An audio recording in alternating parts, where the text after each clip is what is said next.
हर चीज़ के पीछे कारण ढूंढना हमेशा ज़रूरी नहीं होता, क्योंकि कारण निराधार भी हो सकता है, यानी बिना किसी वजह के भी कुछ चीज़ें हो जाती हैं। और किसी खास नज़रिए से अगर हम किसी बात को देखते हैं तो हमें लगता है कि इस बात का यह कारण होगा। यह बात कही किसने थी?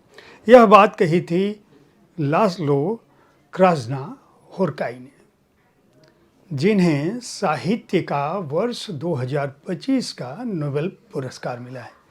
साहित्य के नोबेल पुरस्कारों की घोषणा हो चुकी है और इस बार ये पुरस्कार हंगेरियन लेखक लास्लो क्रास्ना-होर्काई को मिलेंगे। नोबेल पुरस्कार समिति ने अभी अभी यह घोषणा की है। मैं हूं जयप्रकाश पांडे, आप देख रहे हैं साहित्य तक। और आपके लिए यह जानना जरूरी है कि जिस हंगेरियाई लेखक को ये पुरस्कार मिले हैं, दरअसल वो क्या कुछ लिखते रहे हैं, कौन है वो, आखिर लास्लो इतने महत्वपूर्ण कैसे हैं। दरअसल लास्लो को ढेर सारे पुरस्कार मिल चुके हैं। 2025 का जब साहित्य का नोबेल पुरस्कार उन्हें दिया गया तो नोबेल पुरस्कार समिति ने यह कहा कि यह पुरस्कार होर्काई को उनके सम्मोहक और दूरदर्शी कृतियों के लिए दिया जा रहा है, लेखन के लिए दिया जा रहा है। ऐसी कृतियां जो सर्वनाशकारी आतंक के बीच, यानी सब कुछ समाप्त कर देने वाले दौर में, आतंक के दौर में कला की ताकत को, कला की शक्ति को पुष्ट करती हैं। यानी आतंक का जो माहौल पूरी दुनिया में बन चुका है, जब हर ओर तबाही मची है, तब शब्दों से कला की, मनुष्य के विश्वास की, मनुष्य के ताकत को जो स्वर क्रास्ना-होर्काई अपनी लेखनी से देते हैं, उसके चलते उन्हें ये पुरस्कार मिले। हंगरी में लास्लो का जन्म हुआ। उन्होंने ढेर सारे पुरस्कार जीते हैं। उनकी जो महत्वपूर्ण कृतियां रही हैं उनमें The Last Wolf, War and War, The Melancholy of Resistance, Seiobo There Below खास रही हैं। जर्मनी का सर्वश्रेष्ठ पुरस्कार उन्हें मिल चुका है। अमेरिका का एक बड़ा अनुदित पुरस्कार उन्हें मिल चुका है। हंगेरियाई में लिखते हैं। सतान टैंगो नामक उनकी कृति पर फिल्म बनाई जा चुकी है। बेलातार ने वो फिल्म बनाई थी। इसके अलावा द मेलानचोली ऑफ रेजिस्टेंस को जर्मनी का श्रेष्ठ पुरस्कार भी मिला है। इसके अतिरिक्त वर्ष 2015 में मैन बुकर इंटरनेशनल प्राइज़ भी उनकी किताब द वर्ल्ड गोज ऑन को मिल चुका है। साथ ही साथ 2018 के मैन बुकर इंटरनेशनल पुरस्कार के लिए भी उनकी अनुदित कृति का नाम गया था। स्पष्ट है कि उनकी किताबों की अपनी एक भूमिका रही है। लगातार उनकी किताबें अंतर्राष्ट्रीय पुरस्कारों के लिए चुनी जाती रही हैं। खास बात यह कि होर्काई लिखते क्या हैं, कुछ बातें मैं बताऊंगा। कुछ उनके अलग अलग कृतियों में जो उन्होंने बातें कही हैं, उनमें से कुछ बातें बताऊंगा। इतने बड़े लेखक के समूचे रचना कर्म के बारे में तुरंत बता देना बहुत मुश्किल सा है। लेकिन दरअसल नोबेल पुरस्कार समिति ने उनके बारे में और क्या कहा।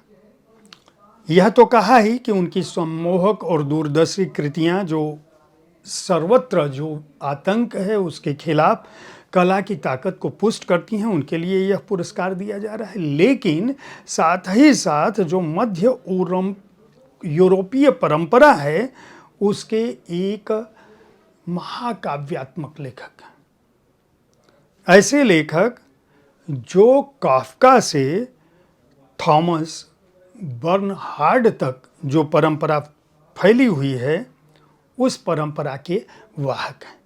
नोबेल पुरस्कार समिति का कहना है कि वे बेतुकेपन और विचित्रता का जो अतिरेक है वह भी इनकी कृतियों का एक हिस्सा है।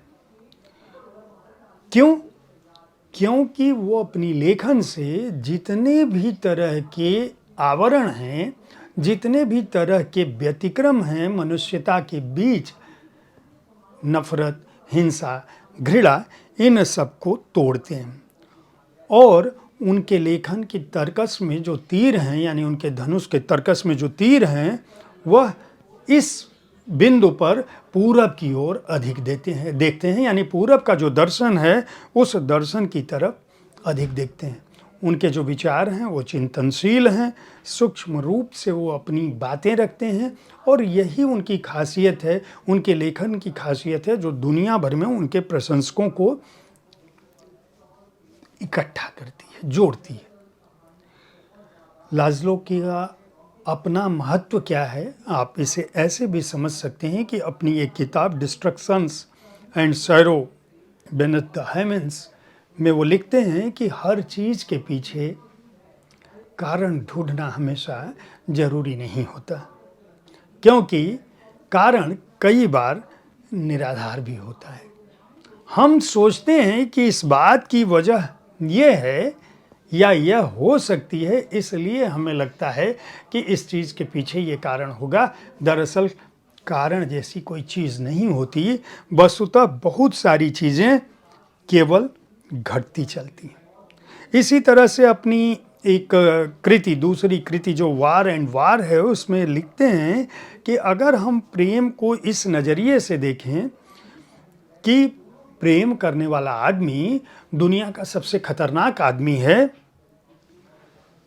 वह व्यक्ति जो झूठ से घृणा करता है, वह व्यक्ति जो झूठ बोलने में असमर्थ हो जाता है, ऐसा व्यक्ति जो अपने संविधान से तो प्रेम करता है लेकिन दुनिया के दूसरे संविधानों को अपूरणीय रूप से उनकी निंदा करता है, तो हमें यह सचेत हो जाना चाहिए कि ऐसा व्यक्ति निश्चित रूप से प्रेम के लिए खतरनाक है। क्यों? क्योंकि प्रेम स्वतंत्र करता है, प्रेम विचारों में स्वतंत्र करता है, प्रेम एकाकी लोगों को भी चिंतन का उद्देश्य देता है, प्रेम वह पहलू है जो अकेलेपन को दूर करता है, आपके विचारों में आपकी दिक्कतों को सुलझाता है। जब आप प्रेम में होते हैं तो आपको दूसरी चीज़ें नहीं दिखाई पड़ती हैं। इसीलिए लाखों और करोड़ों व्यक्तियों का जो व्यक्तिगत प्रेम है वह व्यक्तिगत विद्रोह से भी संचालित होता है, लेकिन जो प्रेम में होता है वह कभी भी विद्रोही नहीं बन सकता। वार एंड वार में यह बात कही थी। मैं नोबेल पुरस्कार की बात बताऊं कि नोबेल पुरस्कार 1901 से दिए जा रहे हैं। कुछ ये विशेष बिंदु हैं जो आपको जानने चाहिए। पहली बार नोबेल पुरस्कार 1901 में दिए गए। 2025 तक अब तक लाज़लो को लेकर कुल 122 लेखकों को 118 बार साहित्य का नोबेल पुरस्कार प्रदान किया गया है, किया जाएगा, चूँकि लाज़लो को अभी घोषणा हुई है। यानी अब से पहले तक 121 लेखक सम्मानित हुए हैं। इस सदी की शुरुआती वर्षों में, यानी वर्ष 2001 में साहित्य का नोबेल वी.एस. नायपाल को दिया गया था। नायपाल को जब पुरस्कार मिले थे तो कहा गया था कि यह उनकी गहरी समझ और ईमानदार कहानियों के लिए दिया गया है, साथ ही इतिहास के उन हिस्सों को उजागर करने के लिए दिया गया है जो नायपाल के लेखन में दिखता है। 2024 मैंने बताया था जो पुरस्कार मिले थे हांगकांग को, वह तब नोबेल पुरस्कार समिति ने कहा था कि ऐतिहासिक आघातों को सामना करने के लिए और मनुष्य जीवन की जो नाजुकता है उसको उजागर करने वाले उनके गहन काव्यात्मक गद्य के लिए यह पुरस्कार दिए गए हैं। इस वर्ष जो पुरस्कार लाज़लो क्रास्नोहोरकाई को मिलेंगे, उनकी पुरस्कार राशि 11 मिलियन स्वीडिश क्रोनर है, यानी अगर हम रुपए में बांटें आज की तारीख में तो 10,32,21,030 रुपये लाज़लो को मिलेंगे। अब तक साहित्य के पुरस्कार, नोबेल पुरस्कार 4 बार साझा बांटे गए हैं। 18 महिलाओं को यह पुरस्कार अब से पहले मिल चुके हैं। हंगेरियाई लेखक लाज़लो क्रास्नोहोरकाई को बहुत सारी शुभकामनाएं नोबेल पुरस्कार की। और भारतीयों के लिए यह दुख की बात है क्योंकि सोशल मीडिया पर बहुत सारे लोग अपनी अपनी लिस्ट बना रहे थे, उस सूची में कोई भी नाम, कोई भी विजेता नहीं चुना गया। सोशल मीडिया पे पिछले काफ़ी दिनों से जो लोग पढ़ने लिखने वाले हैं उनके बीच एक काल्पनिक सूची जारी की जा रही थी, जिसमें लेखक उदय प्रकाश का नाम पहले नंबर पर था, उनके साथ साथ विनोद कुमार शुक्ल का नाम होता था, गीतांजलि श्री का भी नाम होता था, और सभी लोग अपनी अपनी लिस्ट बना रहे थे। वॉशिंगटन पोस्ट जैसे समाचार पत्रों ने, वेबसाइट्स ने भारत में अमिताभ घोष की भी बात की थी कि शायद उनको मिल सकता है, दूसरे भारतीय रविन्द्रनाथ टैगोर के बाद हो सकते हैं जिन्हें साहित्य का नोबेल मिले। लेकिन भले ही यह पुरस्कार किसी भारतीय को नहीं मिला है, एक हंगेरियाई लेखक को मिला है, लेकिन जिस भी लेखक को मिल रहा है वह युद्ध का विरोधी है, मानवता का समर्थक है। और इस लिहाज से हम साहित्य का जो मूल स्वर है, मनुष्यता को जीवंत रखना, मनुष्यता को जिंदा रखना और मनुष्यता के साथ साथ साहचर्य और प्रेम को जिंदा रखना, इस बात के लिए भी होरकाई को बहुत बहुत बधाई, मुबारकबाद। साहित्य तक देखते रहें, हम ऐसे ही साहित्य की अगर बड़ी खबरें हैं तो आपके पास पहुंचते रहते हैं। आपको लाज़लो की किताबें पढ़नी चाहिए, खरीदनी चाहिए। मैं उम्मीद करता हूं कि भारतीय प्रकाशक अब होरकाई की किताबों को हिंदी में भी लाएंगे। हंगरी के रचनाकार हैं मारिया नेजेसी के बारे में मेरा लिखा हुआ अपना एक लेख जो है वह 8वीं के पाठ्यक्रम है, जो हंगेरियाई लेखक हैं, हिंदी के विद्वान हैं। तो हंगरी से भारत का बहुत ही महत्वपूर्ण संबंध रहा है, उस लिहाज से भी लाज़लो को बहुत बहुत बधाई। धन्यवाद।